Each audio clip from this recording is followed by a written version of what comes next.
CP smart classes में एक बार फिर से आप सभी लोगों का बहुत बहुत स्वागत है। आज के इस वीडियो में हम लोग राजवंश और उसके संस्थापक यानी जितने भी महत्वपूर्ण राजवंश हैं प्राचीन काल और मध्यकाल में और उनके संस्थापकों के बारे में हम लोग इस वीडियो में अध्ययन करेंगे। यहाँ से सवाल बनते हैं। सवाल दो तीन तरह से बन जाते हैं यहाँ से।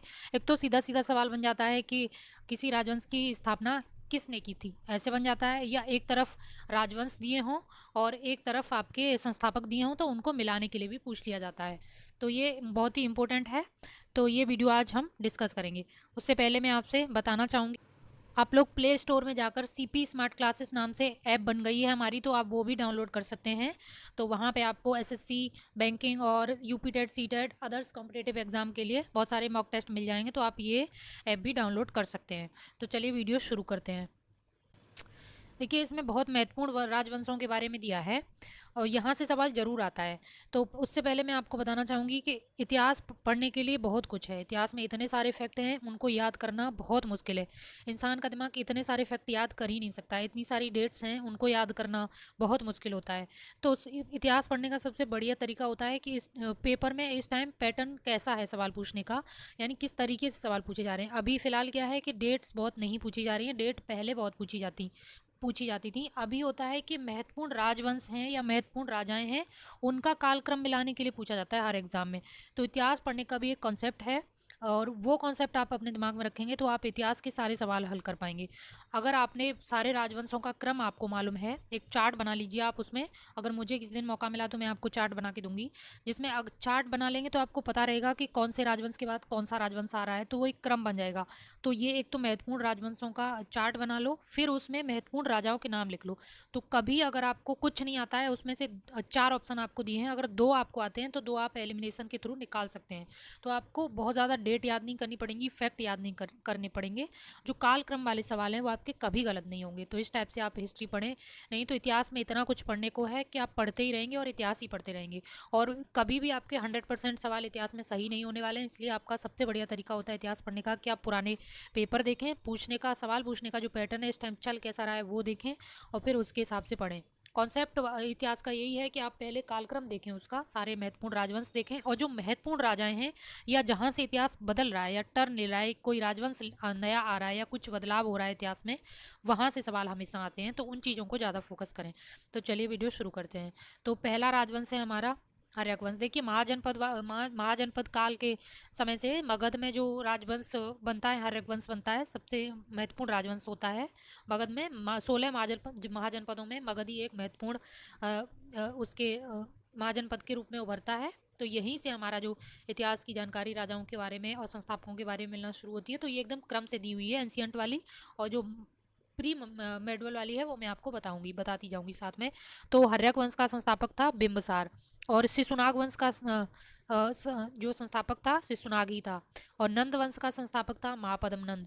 और यहाँ पे आपको याद रखना है, जो हर्यक वंश है इसे पितृहंता वंश भी कहते हैं, और जो नंद वंश है इसी के जो राजा था, अंतिम राजा था, उसने चंद्रगुप्त मौर्य का जो प्रधानमंत्री था चाणक्य, उसका अपमान किया था। और मौर्य वंश का जो संस्थापक था वो था चंद्रगुप्त मौर्य। चंद्रगुप्त मौर्य है ये जैन धर्म का संरक्षक था। अगला वंश है सुंग वंश। तो सुंग वंश का जो संस्थापक है पुष्यमित्र सुंग, ये बहुत महत्वपूर्ण है। ये पहला ब्राह्मण वंश है प्राचीन काल में, तो पूछ लिया जाता है। और अगला है कर्ण वंश, और फिर उससे अगला है चैंदी वंश। यहाँ चांदी लिख गया है, एक्चुअली ये चैंदी वंश होगा। और देखिए, चैंदी वंश में तीन महत्वपूर्ण राजा हैं, एक महामेघवाहन है, फिर नंद है, फिर खारवेल है। तो महामेघवाहन और नंद के बारे में बहुत ज़्यादा आपको पढ़ने की ज़रूरत नहीं है। अगर आपको डिटेल में पढ़ना है तो खारवेल जो वंश जो होता है चैंदी वंश में, वहाँ उसके बारे में आप डिटेल से पढ़ेंगे तो वहाँ से सवाल आते हैं। बाकी दो आप छोड़ देंगे, कोई ज़रूरी नहीं। इतिहास में आपको क्या नहीं पढ़ना है ये जानना भी जरूरी होता है। अगला वंश है हिंद यवन। देखिए, हिंद यवन यानी यहाँ से आपका शुरू हो रहा है विदेशी, ये विदेशी राजवंश हैं जिन्होंने भारत पर कभी न कभी अटैक किया या कोई छोटा सा जो क्षेत्र है वो कब्जे में कर लिया। तो यहाँ से सवाल बनता है कि भारत पर जो पहला विदेशी आक्रमणकारी वंश था वो कौन सा था, तो वो थे हिंद यवन। ये क्रम आपको याद रखना है। सबसे पहले विदेशी आक्रमणकर्ता थे हिंद यवन। तो हिंद यवन वंश में भी डेमेट्रियस है, ये प्रमुख राजवंश था। हिंद यवन में दो राजवंश थे, डेमेट्रियस और यूक्रेटाइडिस। डेमेट्रियस वंश में ही डेमेट्रियस उसका संस्थापक था और यहीं से हिंद यवन की शुरुआत होती है। लेकिन फिर उसकी दूसरी एक शाखा बन जाती है यूक्रेटाइडिस, जिसमें एक महत्वपूर्ण राजा होता है एंटियाल किड्स। एंटियालकिड्स, जिसका राजदूत है वो भागवद्र में आता है, जहाँ पे भागवत धर्म की स्थापना होती है। विदिशा में गरुड़ स्तंभ लगाया जाता है, तो वो हिंद यवन के यूक्रेटाइडिस वंश का ही एक शाखा होती है, उसी का राजा वहाँ पे अपना दूत भेजता है। तो ये क्रम आपको पता होना चाहिए। यहाँ पे इतना डिटेल वाला हिस्ट्री है ना एंशियंट, यहीं से सवाल आते हैं, क्योंकि यहाँ पे सबको कन्फ्यूजन होता है। यहाँ पे आपका कन्फ्यूजन है एंशियंट हिस्ट्री में खत्म हो गया, तो आप एंशियंट हिस्ट्री से आपके सवाल गलत होने की संभावना फिर नहीं रहेगी, क्योंकि यहाँ पे बहुत कुछ बदलाव होता है। यहाँ पे धर्म भी नए नए बन रहे हैं, छोटे छोटे राजवंश भी हैं, और विदेशी आक्रमण भी शुरू हो जा रहे हैं यहाँ से। तो ये हिंद यवन प्रमुख आक्रमणकारी थे। वैसे इनसे पहले यूनानी भी आक्रमणकारी हैं, लेकिन यूनान अक्सर मिलाने के लिए उसमें नहीं देता, क्योंकि लोग निकाल लेते हैं यूनान के हिसाब से, क्योंकि चंद्रगुप्त मौर्य के समय हुआ था। तो हिंद यवन उसके बाद के वंशों के बारे में देना है, तो इसीलिए मैंने हिंद यवन पर ज़्यादा फोकस किया। अगला है आपका सातवाहन वंश। तो सातवाहन वंश का संस्थापक था सिमुख। सातवाहन वंश बहुत इंपॉर्टेंट है। एक तो ये मात्र सत्तात्मक, यानी माताओं के नाम को अपने नाम के पहले यूज़ करते थे, तो महिलाओं का इनके समय में बहुत ही ऊंचा स्थान था, और ये बहुत ही महत्वपूर्ण राजवंश था और दक्षिण भारत का। और इनकी लड़ाइयाँ भी होती हैं, शक शासकों थे। तो अगला वंश है मथुरा के शक। अब देखिए, शक भी विदेशी आक्रमणकारी हैं। मैंने सबसे पहले यूनानी हो गए चंद्रगुप्त मौर्य के समय में, फिर होते हैं हिंद यवन, फिर उसके बाद जो विदेशी आक्रमणकारी भारत में है तो वो शक हैं। तो इस तरह क्रम होता है, यूनानी, हिंद यवन और शक। तो जो शक है, शक की 4 शाखाएं थी टोटली। एक तो दो तो उसकी उत्तर भारत में थी और 2 पश्चिमी भारत में। तो जो उत्तर भारत की 2 शाखाएं हैं, जिसमें मथुरा के शक हैं और तक्षशिला के शक हैं, तो इसमें अलग अलग शाखाओं के संस्थापक पूछता है। तो मथुरा के शक थे, उसका संस्थापक है साजुल या सोडास, और जो तक्षशिला के शक हैं उसका संस्थापक है मेउस। ये आपको याद रखना है, ये 3 तो आपको याद रखने ही रखने हैं। और नासिक जो है, ये जो पश्चिमी शक इनको बोलते हैं, इन 2 को पश्चिमी शक बोलते हैं, नासिक और उज्जैन। तो जो नासिक के शक हैं, इनका संस्थापक था भूमक। और जो उज्जैन के शक हैं, चस्टन, इसका संस्थापक था चस्टन। और जो नासिक के शक हैं, इनके साथ लड़ाइयाँ हुई थी सातवाहनों की, नासिक के शकों के साथ में। तो ये इंपॉर्टेंट है यहाँ पे। अगला प्रश्न है पहला वंश। अब ये भी विदेशी वंश है, यानी हिंद वंश, शक और पहलव। तो पहलव वंश का संस्थापक था मिथ्रोडेट्स। और फिर है कुषाण, ये भी विदेशी थे। तो कुषाण में भी आपकी 2 शाखाएं थी। तो दूसरी शाखा थी एक कुईसांग कबीला। तो कुईसांग कबीले में कनिष्क एक राजवंश था, और कनिष्क वंश का संस्थापक था वो कनिष्क ही था, कनिष्क शाखा में, और जिसको कुषाण वंश भी बोलते हैं। तो कुषाण वंश का संस्थापक है वो कनिष्क है। फिर है गुप्त वंश। तो गुप्त वंश का संस्थापक है श्रीगुप्त। यहाँ तक आपका जो गुप्त वंश का है, ये आपका क्रम था, सेम इसी क्रम में राजवंश हैं वो आपके चलते हैं। बस जब शक थे इधर उधर उसी टाइम सातवाहन थे महाराष्ट्र और आंध्र प्रदेश के इलाके में। तो ये वो दोनों समकालीन थे, बाकी ये क्रम चलता आ रहा है पूरा। फिर है आपका पल्लव वंश। पल्लव वंश बहुत इंपॉर्टेंट है, इनकी एक तो कल्चरल कंट्रीब्यूशन है बहुत ज़्यादा है, और इनके मंदिर हैं बहुत इंपॉर्टेंट हैं, और यहाँ से कल्चरल सवाल बहुत आते हैं। और जो महेंद्र वर्मन और नरसिंह वर्मन इनके राजा हैं, बहुत इंपॉर्टेंट हैं। इवन आईएएस के पेपर में भी इस बार महेंद्र वर्मन और इन सबको मिलाने के लिए पूछा गया था। मैंने आपसे पहले बताया था कि हमेशा जो महत्वपूर्ण राजा हैं, इनकी या तो महत्वपूर्ण लड़ाइयाँ हुई हैं, बहुत शक्तिशाली राजा रहे हैं, या इनका कोई कल्चरल योगदान है, उनका क्रम पूछता है मिलाने के लिए, पहला कौन सा है, मतलब सबसे पुराना, फिर ऐसे क्रम जो काल क्रम है वो पूछता है। तो इसीलिए आपको वो काल क्रम अपने दिमाग में एक बार बिठा लेना, जब आप चार्ट बना लेंगे तो वो आपके दिमाग में बैठ जाएगा। फिर आपको बहुत सारी डेट याद नहीं करनी पड़ेगी। सबसे बड़ी प्रॉब्लम हिस्ट्री में डेट ही होती है, और चार्ट बना लेंगे तो डेट की प्रॉब्लम आपकी खत्म हो जाएगी। तो जो पल्लव वंश का संस्थापक है आपका सिंह विष्णु है। तो ऑप्शन, सॉरी, पल्लव ऑप्शन वाले सवाल करते करते ऑप्शन की आदत हो गई है। पल्लव वंश का जो संस्थापक है सिंह विष्णु है। फिर अगला है चालुक्य वंश। चालुक्य वंश है वेरी इंपॉर्टेंट वंश है ये। तो पुलकेशियन फर्स्ट इसका संस्थापक था। देखिए, चालुक्य जो वंश है वातापी के चालुक्य वंश का जो राजा होता है पुलकेशियन द्वितीय, उसकी लड़ाई होती है किसके साथ, हर्षवर्धन के साथ, जो थानेश्वर का था। और पुलकेशियन द्वितीय की लड़ाई होती है पल्लव वंश में भी, महेंद्र वर्मन और नरसिंह वर्मन दोनों के साथ में होती है। तो इसीलिए यहाँ से सवाल जरूर आते हैं हर पेपर में। पल्लव वंश का कोई ना कोई राजा जरूर पूछा जाता है, चाहे कैसे भी पूछा जाए, चाहे तो उसने कोई मंदिर बनवाया हो, या उसका कोई क्रम पूछा जाए, या उसका कोई और योगदान हो, लेकिन पूछा जरूर जाता है। ये आप देख लीजिए, ऐसे चोल वंश, पल्लव वंश, चालुक्य वंश, कुछ ऐसे वंश हैं यहाँ से सवाल आते ही आते हैं। तो ये आपको बिल्कुल एकदम इनके राजा हैं महत्वपूर्ण, वो आपको याद होने चाहिए। अगला है राष्ट्रकूट वंश। तो राष्ट्रकूट वंश का संस्थापक है दंती दुर्ग। अब यहाँ पे मैं एक बात आपको बताना चाहूँगी, जो चालुक्य वंश है वातापी का, तो ये महाराष्ट्र और इधर इलाके में होता है पश्चिम में। तो चालुक्य वंश के बाद वातापी के फिर उसी इलाके में राष्ट्रकूट वंश आता है, जिसका संस्थापक रहता है दंतिदुर्ग। और फिर गुर्जर प्रतिहार। तो राष्ट्रकूट और गुर्जर प्रतिहार है, ये समकालीन है, और पाल, ये तीनों ही समकालीन है। और जो गुर्जर प्रतिहार का जो संस्थापक है वो हरिश्चंद्र या नागभट्ट है, और पाल वंश का संस्थापक है गोपाल। ये तीनों आपको क्यों याद रखने हैं? क्योंकि त्रिपक्षीय संघर्ष जो कन्नौज में हुआ है तो इन तीनों के बीच ही हुआ है। तो गुर्जर प्रतिहार है, ये राजपूत वंश था, जो चार मुख्य राजपूत वंश हैं उनमें से एक था गुर्जर प्रतिहार वंश। और पाल वंश ये आपका बंगाल में था, और राष्ट्रकूट है ये आपके महाराष्ट्र वाले और इधर आंध्रा वाला जो इलाका, थोड़ा सा कर्नाटक वो इलाका पड़ता था, तो ये वहाँ पे थे। तो यहाँ पे आपको कंफ्यूज नहीं होना है, क्योंकि चालुक्य वंश आगे भी आएगा, लेकिन वातापी का जो चालुक्य वंश है उसके बाद राष्ट्रकूट आते हैं, और उसी टाइम में राजस्थान में गुर्जर प्रतिहार भी होते हैं और बंगाल में पाल भी होते हैं। फिर अगला एक वंश है कल्याणी के चालुक्य। यहाँ पे आपको कन्फ्यूजन होता है, यहाँ से अक्सर सब लोग सवाल गलत करते हैं। जो वातापी के चालुक्य हैं उसके बाद राष्ट्रकूट, फिर राष्ट्रकूटों के बाद उसी इलाके में फिर कल्याणी के चालुक्य आते हैं, ये आपको ध्यान रखना है। यानी वातापी के चालुक्य और कल्याणी के चालुक्यों के बीच में राष्ट्रकूट वंश आता है उस इलाके में, महाराष्ट्र वाले इलाके में। तो कल्याणी के चालुक्य हैं, उनका संस्थापक है तैलप द्वितीय। बहुत इंपॉर्टेंट है ये तैलप द्वितीय, ये पूछा जाता है कल्याणी के चालुक्यों वाला। और अगला प्रश्न है वेंगी के चालुक्य। ये इसका संस्थापक था विष्णुवर्धन। जो वेंगी के चालुक्य हैं, जो वातापी के चालुक्य जो थे, ये उन्हीं की एक शाखा थी। तो जो पुलकेशी द्वितीय का भाई था विष्णुवर्धन, उसने उसको पूर्वी आंध्र प्रदेश का राज्य, वेंगी का राज्य दे दिया था। तो वहाँ उसने बहुत दिन बाद में, फिर उसके मर जाने के बाद में अपनी स्वतंत्र सत्ता स्थापित कर ली थी। तो कल्याणी के चालुक्य के समय ही ये राज्य भी बहुत महत्वपूर्ण हो गया था, तो ये इंपॉर्टेंट है। तो यहाँ पे आपको कंफ्यूज नहीं होना है बिल्कुल। फिर अगला है सोलंकी चालुक्य। ये उत्तरवर्ती चालुक्य बोले जाते हैं सारे। तो सोलंकी चालुक्य है, ये गुजरात में है, और इसका संस्थापक था मूलराज फर्स्ट। अब यहाँ पे देखिए गुजरात का जो सोलंकी वंश है इंपॉर्टेंट है, क्योंकि अभी पीएम मोदी ने जो सोलंकी वंश द्वारा बनाया गया सूर्य मंदिर था मोढेरा का, उसका एक तस्वीर शेयर की थी ट्विटर पर। तो यहाँ से सवाल बन सकता है कि वो मोढेरा का सूर्य मंदिर किसने बनवाया था। आप गूगल पे सर्च करना, आपको मिलेगा, बहुत इंपॉर्टेंट है। सूर्य मंदिर बहुत इंपॉर्टेंट रहते हैं, और ऊपर से पीएम ने उसको शेयर किया, तो ये वंश इंपॉर्टेंट है, यहाँ से सवाल आने की पूरी संभावना है, किसी भी पेपर में पूछा जा सकता है। तो मूलराज फर्स्ट ने ये स्थापना की थी, और सोलंकी चालुक्य वंश के समय ही, भीम फर्स्ट के समय ही सोमनाथ में महमूद गजनवी का आक्रमण हुआ था।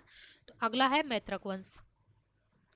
अगला है आपका मैत्रक वंश। मैत्रक वंश, बल्लवी का मैत्रक वंश, ये था आपका गुजरात में, ध्यान रखना है, ये आपका गुजरात में था, और भट्टार की इसका संस्थापक था। और इसी बल्लवी के मैत्रक वंश के साथ में जो हर्षवर्धन था थानेश्वर का, उसकी बेटी की शादी इसी वंश में होती है।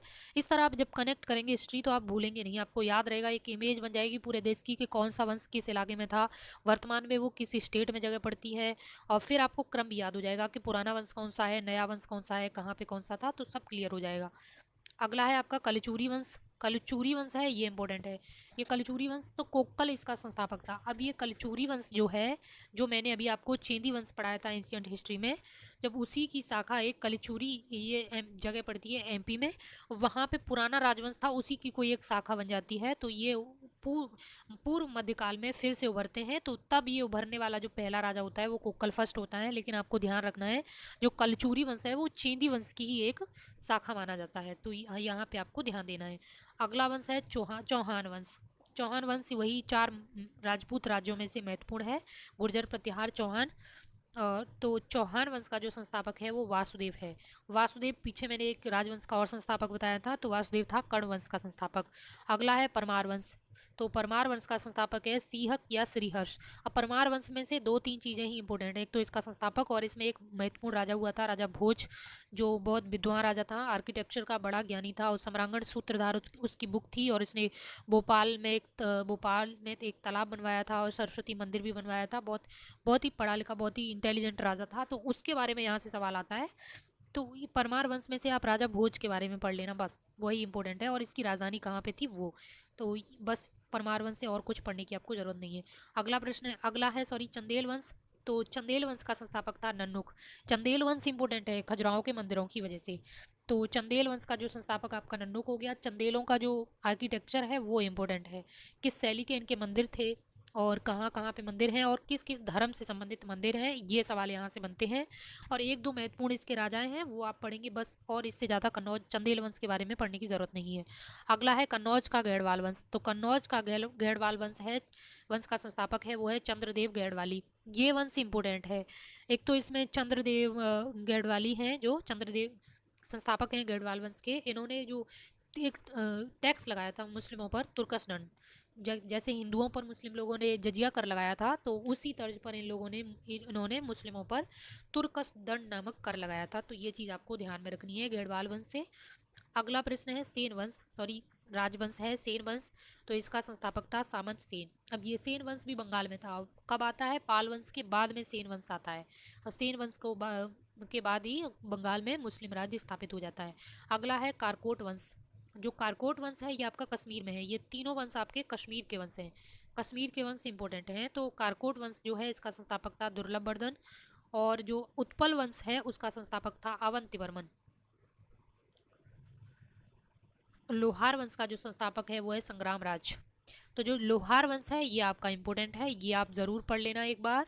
इसके समय में यहाँ पे आर्किटेक्चर के क्षेत्र में बहुत महत्वपूर्ण कार्य हुआ है, तो ये इंपॉर्टेंट है। अगला है होयसल वंश। होयसल वंश में से बस दो ही चीज़ें पूछी जाती हैं, एक तो इनकी राजधानी कहाँ थी और संस्थापक कौन था। बाकी इसको आपको कोई भी बुक पढ़ने की ज़रूरत नहीं है, एक भी एक लाइन भी इसके बारे में कहीं से कुछ पढ़ने की ज़रूरत नहीं है। बस यही दो चीज़ें आपको याद में रखनी है, होयसल वंश का संस्थापक और इनकी राजधानी। और एक चीज़ और, इनके मंदिर किस शैली के थे? मंदिर इनके थे बेसर शैली के, यानी कि नागर और द्रविड़ दोनों शैलियों की इनके मंदिरों में विशेषताएं थी। और अगला अगला वंश है वर्धन वंश। तो इसके संस्थापक थे प्रभाकर वर्धन। वर्धन वंश कहाँ था? तो ये थानेश्वर हरियाणा में था, और इसी में महत्वपूर्ण राजा होता है हर्ष। तो ये आपके पूर्व मध्यकाल और प्राचीन काल के महत्वपूर्ण राजवंश थे। अगर वैसे मैंने सारे कम इसी में कवर कर लिए हैं, आपको इसके अलावा कहीं से पढ़ने की ज़रूरत नहीं पड़ेगी संस्थापकों के बारे में। लेकिन आप इसी क्रम में पूरा चार्ट बना लें महत्वपूर्ण राजाओं का, तो आपके लिए बहुत सही रहेगा। मैं कोशिश करूंगी, मैं बना पाई तो मैं आपको ज़रूर दूंगी। बाकी अगर कोई छूट गया तो आप कमेंट बॉक्स में बता सकते हैं, तो मैं आपको बता दूंगी। और ये तीन वंश और हैं दक्षिण के राज्य, दक्षिण के राज्य हैं, ये इंपॉर्टेंट है। तो चोल वंश का जो संस्थापक था वो विजयालय था। देखिए यहाँ पे आपको ध्यान देना है, जो चोल वंश है ना ये दो बार आता है। एक तो संगम काल में भी रहता है, चोल चेर पांड्या आपने सुना ही होगा। तो ये तीन राजवंश हैं जो संगम वंश, संगम था, संगम काल था उस टाइम भी ये थे। लेकिन उस टाइम का जो संस्थापक था वो चोल वंश का वास्तविक जो संस्थापक है शुरुआत का वो दूसरा था। जो विजयालय है ये आपका 9वीं और 8वीं शताब्दी में फिर से चोल हैं वो वर्कर आते हैं, उस टाइम का है। तो वैसे पूछा यही जाता है, लेकिन अगर ये ऑप्शन में नहीं है, पुराना वाला ऑप्शन में है, तो फिर आप वो टिक करेंगे। तो वो आप गूगल पे सर्च कर लेना, मैंने यहाँ नाम नहीं लिखा है उसका। और दूसरा है चेरवंश। तो उदयन जीरल इसका संस्थापक था चेरवंश का। ये केरल और कुछ थोड़ा सा तमिलनाडु पार्ट, थोड़ा सा कर्नाटक उधर ही थे, ज़्यादातर केरल में थे। तो उदयन जीरल इसका संस्थापक है। और पांड्य वंश, तो ये कुड़ू गांव इसका संस्थापक राजा था, संस्थापक। तो ये दक्षिण के चार तीन महत्वपूर्ण राजवंश थे। तो ये आपके संस्थापक और राजवंश कवर हो गए हैं। अब यहाँ से आपके दो तीन सवाल तो फंस जाते हैं मिलाने के लिए। एक तो कहाँ पे कौन सा राजवंश क्रम किसके बाद कौन सा आया और संस्थापक कौन है। और बाकी आप चार्ट बना लें, बहुत बेहतर रहेगा, आपकी हिस्ट्री कंप्लीट हो जाएगी। अब सोचो, मैंने खाली इसी में आपका, अगर आप एक बार भी बुक पढ़ेंगे तो एक क्रम बन जाएगा आपके दिमाग में, एंशियंट हिस्ट्री और प्री मेडवल मैंने एक ही वीडियो में आपका कवर कर दिया है। बाकी जो भी इंपॉर्टेंट रहेगा आगे वीडियो में आपसे फिर मिलेंगे, तब तक के लिए धन्यवाद।